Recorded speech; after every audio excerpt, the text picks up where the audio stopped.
So my link to Matthew Flinders is through his sister, Susanna, and it comes down through my mother's line, and it's 5 generations removed, and as you come down through my mum's line, it's, I would say that he's my great uncle.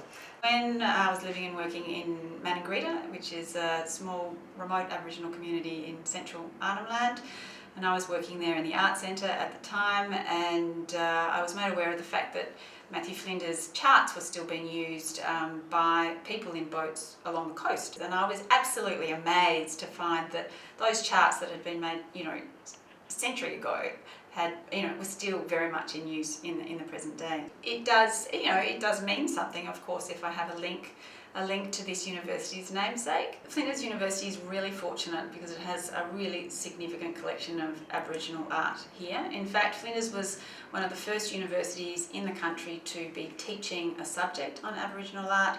That came about in the late 80s, early 90s. So the collections were set up very much as a teaching tool. So in 1966, when the university was founded, the first works were actually acquired in that very year to feed into the visual arts discipline. I think it was in the mid-1990s that there was changes to funding, and universities came under a lot of pressure, and at that time the visual arts discipline was closed altogether. There was every possibility that the art museum might have gone at the same time, but with the foresight of the then Vice-Chancellor, the collections were kept, and it became a really important part of the university's public engagement program. But I would argue that the collections are very much an interdisciplinary tool, and that we would like to see them used across the university,